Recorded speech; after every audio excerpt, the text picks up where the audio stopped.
નમસ્કાર મિત્રો, એકવાર ફરીથી સ્વાગત છે તમારું આપણી યુટ્યુબ ચેનલમાં. આજના વિડીયોમાં આપણે વાત કરીશું ઇન્ડિયન આર્મી તરફથી એઓસી આર્મી ઓર્ડિનન્સ કોર્પમાં જે ભરતી બહાર પાડવામાં આવી છે તેની સંપૂર્ણ માહિતી. શું કેટલી જગ્યા છે, ભરતી પ્રક્રિયા કેવી રીતે રહેશે, સેલેરી કેટલી મળવાપાત્ર રહેશે અને ફોર્મ ભરવાની છેલ્લી તારીખ કેવી છે, એ સંપૂર્ણ માહિતી આપણે આજના વિડીયોમાં જોઈશું. તો વિડીયો છેક સુધી જોવા વિનંતી. અને જે લોકો આપણી ચેનલમાં નવા હોય તો પ્લીઝ આ ચેનલને સબસ્ક્રાઇબ કરી લો, બાજુમાં આપેલા બેલ આઇકન પર ક્લિક કરી લો, કારણ કે આપણી ચેનલમાં સરકારી ભરતીની માહિતી સૌથી પહેલાં અને સચોટ આપવામાં આવે છે. વિડીયો શરૂ કરીએ પહેલાં ખાસ સૂચના કે વિડીયોમાં આપેલી તમામ માહિતી શાંતિથી જોવી અને સમજવી, જેથી કરીને ફોર્મ ભરતા સમયે તમારે કોઈ પણ પ્રકારની સમસ્યાનો સામનો ના કરવો પડે.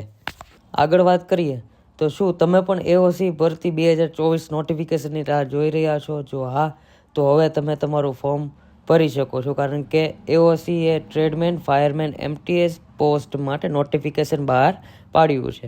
નોકરી મેળવવા માંગતા ઉમેદવારો માટે આ એક મોટી તક છે, કારણ કે રાહ જોઈ રહેલા ઉમેદવારો માટે ભરતીની સૂચના બહાર પાડી દેવામાં આવી છે. એઓસી ભરતી 2024ની સંપૂર્ણ વિગત, જેમ કે અરજી ફોર્મની શરૂઆતની તારીખ, લાયકાત શું રહેશે, ફી અને પગાર ધોરણ વગેરે સંપૂર્ણ માહિતી આપણે આગળ જોઈએ.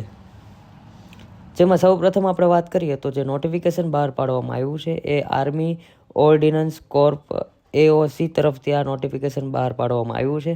પોસ્ટની વાત કરીએ તો પોસ્ટ રહેશે ટ્રેડમેન, ફાયરમેન ને એમટીએસ. જાહેરાત નંબર છે AOC/CRC/2024. સેલેરીની વાત કરીએ તો સેલેરી પોસ્ટ પ્રમાણે અલગ અલગ છે, એ તમને હું આગળ વિડીયોમાં જણાવીશ. અને ફોર્મ ભરવાનું જે માધ્યમ છે એ તમારે ઓનલાઈન ફોર્મ ફિલઅપ કરવાનું રહેશે. હવે આપણે મહત્વપૂર્ણ તારીખની વાત કરી લઈએ તો મહત્વપૂર્ણ તારીખ છે એ ફોર્મ ભરવાની શરૂઆત છે 2 ડિસેમ્બર 2024થી ફોર્મ ભરવાના શરૂ થઈ ગયા છે. ઓનલાઈન ફોર્મ ભરવાની જે છેલ્લી તારીખ છે એ 22 ડિસેમ્બર 2024 સુધીમાં તમારે ઓનલાઈન ફોર્મ ફિલઅપ કરી આપવાના રહેશે. હવે આપણે ઉંમર મર્યાદાની વાત કરી લઈએ તો ઉંમર મર્યાદા જે છે એ ફોર્મ ભરવાની છેલ્લી તારીખ એટલે કે 22 ડિસેમ્બર 2024ની તારીખથી ગણવામાં આવે છે, જેમાં મિનિમમ છે 18 વર્ષથી લઈને અને વધુમાં વધુ 25 વર્ષ સુધીના ઉમેદવાર છે એ અહીંયા એપ્લાય કરી શકે છે. જ્યારે સામગ્રી સહાયક માટે 27 વર્ષ રાખવામાં આવી છે. સિવિલ મોટર ડ્રાઈવર ઓજી માટે 27 વર્ષ છે. અને આ સાથે ઉંમરમાં જે છૂટછાટ છે એ સરકારશ્રીના નિયમ મુજબ લાગુ કરવામાં આવેલી છે. હવે આપણે ફીઝની વાત કરી લઈએ તો ફીઝ જે છે એ કોઈ પણ પ્રકારની અહીંયા ફી તમારે ભરવાની રહેતી નથી. એટલે તમે જો સાયબર કાફેમાં ફોર્મ ભરવા જતા હોય તો એ લોકોનો જે ચાર્જ થતો એ તમારે આપવાનો રહેશે. ઓનલાઈન કે ઓફલાઈન કોઈ પણ પ્રકારની ફી અહીંયા ભરવાની છે નહીં. હવે આપણે એઓસી ભરતી 2024 છે તેમાં પોસ્ટ પ્રમાણે પગાર કેટલો રહેશે તેની વાત કરીએ તો ટ્રેડમેન મેટ જે TMM આવે છે એ લેવલ 1 પ્રમાણે આવે છે, તેમાં 18,000થી લઈને 56,900 સુધી સેલેરી મળવાપાત્ર રહેશે. ફાયરમેનની વાત કરીએ જે લેવલ 1માં આવે છે તેમાં 18,000થી લઈને 56,900. જ્યારે સામગ્રી સહાયકમાં 29,200થી લઈને 92,300. જુનિયર ઓફિસ આસિસ્ટન્ટ JOAમાં 19,900થી લઈને 63,200. સિવિલ મોટર ડ્રાઈવર OGમાં 19,900થી લઈને 63,200. ટેલી ઓપરેટર ગ્રેડ 2માં 19,200થી લઈને 63,200. સુથાર અને જોડનાર જે આવે છે, વેલ્ડર જે આવે છે તેમાં 19,900થી લઈને 63,200. પેઇન્ટર અને ડેકોરેટર જે આવે છે તેમાં 19,900થી લઈને 63,200. અને મલ્ટીટાસ્કિંગ સ્ટાફ જે MTS આવે છે તેમાં 18,000થી લઈને 56,900 સુધીનો તમને પગાર મળવાપાત્ર રહેશે.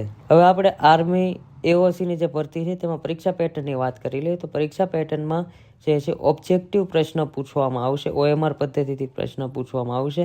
સમય રહેશે તમને 2 કલાકનો અને તેમાં -0.25 માર્ક નેગેટિવ પદ્ધતિએ એક્ઝામ લેવામાં આવશે. આગળ વાત કરીએ તો સામાન્ય બુદ્ધિ અને તર્ક જે આવે છે તેના 50 પ્રશ્નો હશે, 50 માર્ક હશે. સંખ્યાત્મક યોગ્યતા તેના 25 પ્રશ્ન, 25 માર્ક. સામાન્ય અંગ્રેજીના 25 પ્રશ્ન, 25 માર્ક. અને સામાન્ય જાગૃતિ જે આવે છે તેના 50 પ્રશ્ન અને 50 માર્ક. એમ ટોટલ 150 પ્રશ્ન હશે, 150 માર્ક રહેશે. આ જે છે એ પગાર લેવલ 1 અને 2 માટે છે. ત્યારબાદ લેવલ 2 જે 10+2 લેવલ છે સ્ટાન્ડર્ડ, તેની વાત કરીએ તો તેમાં પણ 150 માર્ક રહેશે, 150 પ્રશ્ન રહેશે અને અહીંયા જે વિષય આપવામાં આવેલા છે એ અહીંયા તમે સ્ક્રીન ઉપર ચેક કરી શકો છો. જ્યારે લેવલ 5 જે ગ્રેજ્યુએટ લેવલ આવે છે તેની વાત કરીએ તો તેમાં પણ 150 પ્રશ્ન, 150 માર્ક અને સબ્જેક્ટ છે એ અહીંયા તમે ચેક કરી શકો છો, જે તમારી સ્ક્રીન ઉપર શો થઈ રહ્યા છે. હવે આપણે એઓસીમાં ટોટલ કેટલી પોસ્ટ ઉપર ભરતી કરવામાં આવી છે તેની વાત કરી તો ટોટલ છે 723 પોસ્ટ પર આ ભરતી કરવામાં આવી છે. જેમાં ટ્રેડમેન મેટ જે આવે છે TMM એમાં 389 જગ્યા છે, ફાયરમેનમાં 247, સામગ્રી સહાયકમાં 19, જુનિયર ઓફિસ આસિસ્ટન્ટમાં 27, સિવિલ મોટર ડ્રાઈવરમાં 4, ટેલી ઓપરેટર ગ્રેડ 2માં 14, સુથાર અને વેલ્ડર જે આવે છે તેમાં 7, પેઇન્ટર અને ડેકોરેટરમાં 5, મલ્ટીટાસ્કિંગ MTSમાં 11 જગ્યા, એમ ટોટલ 723 જગ્યા પર આ ભરતી બહાર પાડવામાં આવી છે. હવે આપણે મેઇન ટોપિક ઉપર આવીએ કે લાયકાત શું રહેશે, જેમાં પોસ્ટ પ્રમાણે અલગ અલગ લાયકાત છે. જેમાં આપણે વાત કરી લઈએ તો સામગ્રી સહાયક જે છે એમાં ગ્રેજ્યુએટ પાસ હોય એ લોકોએ એપ્લાય કરી શકે છે. જ્યારે જુનિયર ઓફિસ આસિસ્ટન્ટ છે તેમાં 12 પાસ સાથે અંગ્રેજીમાં 35 શબ્દો પ્રતિ મિનિટ ટાઈપ કરવાની સ્પીડ હોવી જોઈએ અને હિન્દીમાં 30 શબ્દો પ્રતિ મિનિટ ટાઈપ કરવાની તમારી સ્પીડ હોવી જોઈએ. જ્યારે સિવિલ મોટર ડ્રાઈવર OGમાં વાત કરીએ તો તેમાં મેટ્રિક પાસ એટલે કે 10 પાસ કોઈ પણ ઉમેદવાર એપ્લાય કરી શકે છે અને આ સાથે હેવી બેજના ડ્રાઇવિંગ લાયસન્સ અને વાહન ચલાવવાનો 2 વર્ષનો અનુભવ ધરાવતા હોવા જોઈએ. મિત્રો ખાસ નોટ કરી લેજો, હેવી બેઝ લાયસન્સ જોઈશે અને સાથે 2 વર્ષનો ડ્રાઇવિંગનો અનુભવ અહીંયા જરૂરી છે.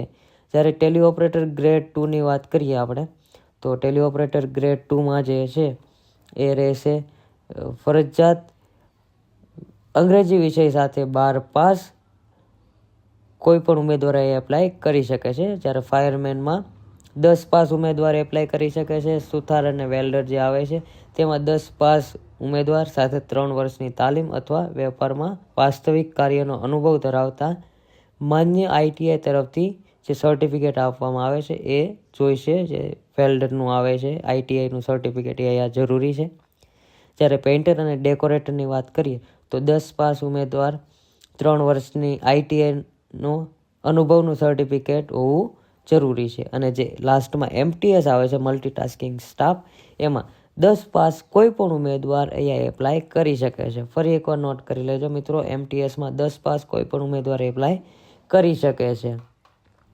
તો મિત્રો આ હતી ઇન્ડિયન આર્મી તરફથી એઓસીની જે ભરતી બહાર પાડવામાં આવી છે 723, તેની સંપૂર્ણ માહિતી મેં અહીંયા જણાવી દીધી. છતાં આ ભરતીને લઈને કંઈ પણ પ્રશ્ન હોય તો મને નીચે કમેન્ટ કરીને જણાવો, જેથી હું તમારી સમસ્યાનું સમાધાન કરી શકું. અને આવા જ પ્રકારના વિડીયો જોવા માટે જલ્દીથી આપણી ચેનલને સબસ્ક્રાઈબ કરી લો, બાજુમાં આપેલા બેલ આઇકન પર ક્લિક કરી લો, કારણ કે આપણી ચેનલમાં સરકારી ભરતીની માહિતી સૌથી પહેલાં અને સચોટ આપવામાં આવે છે. એ સાથે મળીએ નેક્સ્ટ વિડીયોમાં. જય હિન્દ, જય ભારત.